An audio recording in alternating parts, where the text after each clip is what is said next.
Isang magandang araw po sa inyong lahat. Good morning po. Kumusta po kayo?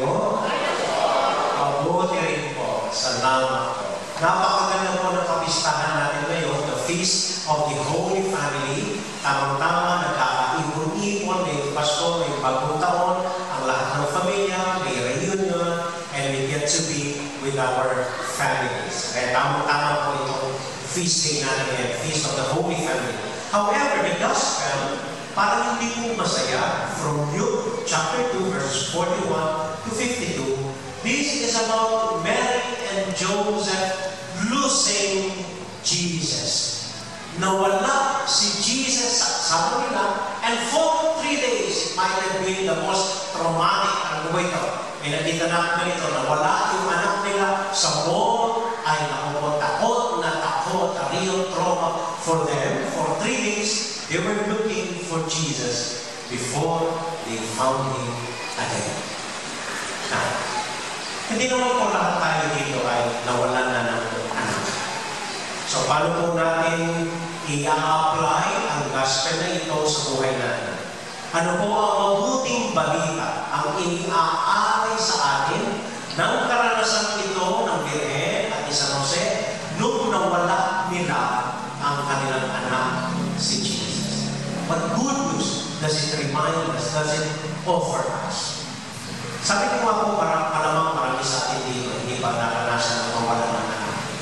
Pero lahat po tayo dito, alam ko, in one way or another, somehow, some way, sometimes in our lives, we all lose something.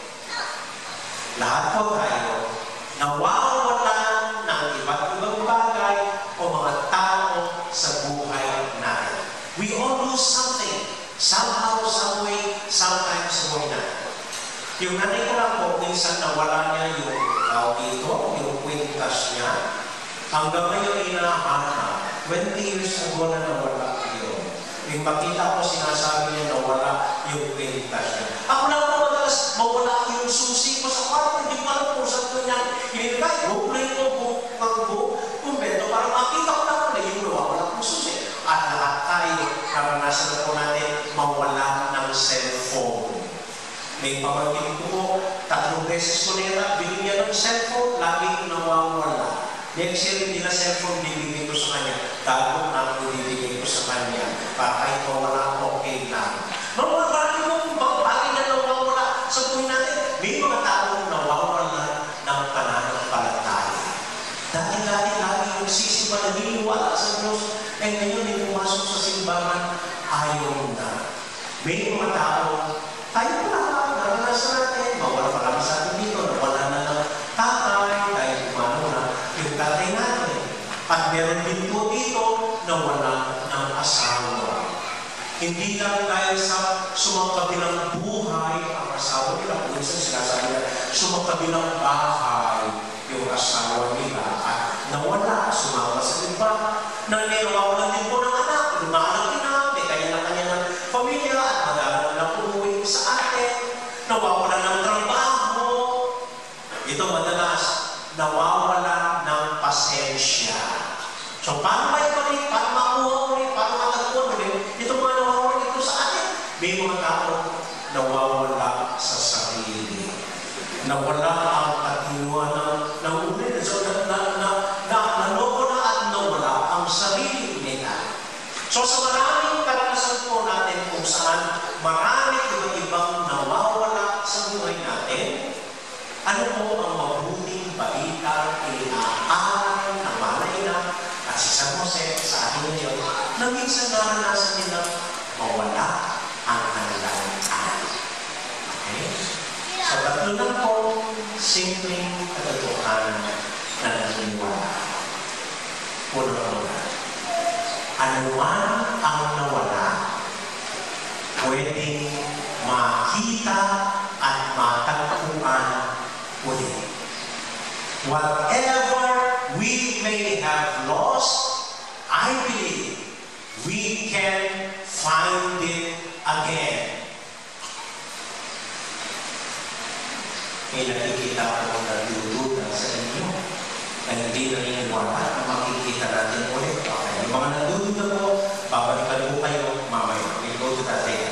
Pero unang-una po, unang din, maniwala po kayo. Whatever we have lost can be found again. Ang mahal na ina at si San Jose, nawala nila si Jesus for 3 days, pero nakita nila ulit. May kaibigan po ako, minsan sinabi po yung mga kabataan doon sa dati kong parokya, nagpunta kami ng Baguio, at ay mga bata lang ito, magkano lang po ang bako nila. May isa sa kanila, ang bako niya, 50 pesos lang, yung pinigay ng namin niya sa kanya. So ginawa niya, bumili siya ng silver hikaw sa Baguio. Sa Baguio, maraming silver. So tuwa-tuwa siya, may bago siya hikaw, made of silver. Tapos nagbibigay kami, papanig, bigla siya sigaw, nawawala yung hikaw ko. Sabi niya, wala. So ginawa namin, dahil alam ko yung lahat, tanging nabili niya doon sa pera niya, naawa ko, ginawa ko, pinalabas ko ng dahan-dahan, ang lahat ng mga kasamahan namin, and then kami dalawa, bumawang sa kwarto, kinakapa yung hikaw niya na wala. And then after what seemed like a long time, bigla siya sigaw, nakita ko, sabi niya na mamaya. Nakita niya yung nawawala. May kakilala po ako, nawala yung asawa niya for more than 10 years. Nang ibang bansa, ni sulat, ni text, ni honey. Wala. More than 10 years, walang balita ko. And then after mahabang panahon, biglang nag-text sa kanya yung asawa niya, nagpapasundo. Tuwag-tuwag, nakita niya o yung asawa niya, dinala sa akin at pinag-bless. Dahil nakita niya yung asawa niya, sabi ko sa loob ko, mangyari sa akin ito, naku, itatapon ko ulit kung kailan tumanda, doon ang dito sa akin. Anyway, tuwag-tuwag siya dahil nakita niya. And recently, I just heard that, we always hear this story, kailan lang ko nadinig yung kwento nito, na wala yung kapatid nila. For more than 15 years, hindi nila alam kung saan nagtunda, walang contact, wala. Di ba nila alam kung nabuhay o nasa nawa. Then suddenly they got that hit kung nasa yung kapatid nila. Pinuntahan ko nila, and after 15 years, they had a grand family reunion dahil nagtatagpo ulit sila dahil sa pagkakapatid. May alam din po ito, bandang baba, nasunog ang lahat ng ariya-ariya. Nasunog ang buong bahay nila. Wala pong nalira, hanggang naging abo ang lahat. So buong abo kaya nila na wala po. And they didn't know how to start it. And then building from ashes and from scratch. Hindi po sila makapaliwala how they were able to build and to find what was lost in their lives because of that fire. Ako po, umingin ko sa inyo. Sa 27 years ko po pagpapala, hindi lang po minsan dalawang beses na wala ang relasyon. Nagpaalam na po ako kay Jose, nagbalutan, nagpunta na ng malayong lugar, na wala ang lahat. Pero ewan ko po, bakit lagi yung nakikita ko yung ng Panginoon, at nakikita ko ang bumasyon ko, at nandito na ako, nangyari. Maniwala ko, ano man ang nawala sa buhay natin, pwede po natin makikita ulit. Amen? Ikalawa po, may mga bagay na hindi na pwedeng makita ulit. Kahit sinasabi po, ano man ang nawala pwedeng makita ulit, aminin natin, tanggapin natin, may mga bagay na kailanman kapag nawala, hindi mo na makikita ulit. Halimbawa po, ang innocence. Kahit anong gawin mo, hindi na pwedeng makita ulit at manabalik yung innocence mo. Yung stage kung saan walang kamuha-muha dahil ngayon ang dami na natin alam. At kung minsan mo yung tiwala kapag nasira, hindi mo na pwedeng makita ulit. Minsan may isang asawa nagsabi sa akin, sa ginawa ng asawa ko, wala na akong tiwala sa kanya. Para ang baso nagkaroon ng lama, hindi mo na pwedeng ibalik kailanman. Sabi ko, huwag mo ibalik ang katulong sa asawa mo. Kaya wala akong tiwala. Sabi ko, hindi ko kasama sa pamilya. Pero ibig ko mong sabihin, kapag hindi na pwedeng makita ulit, hindi dahil sa hindi na natin makikita ulit, but because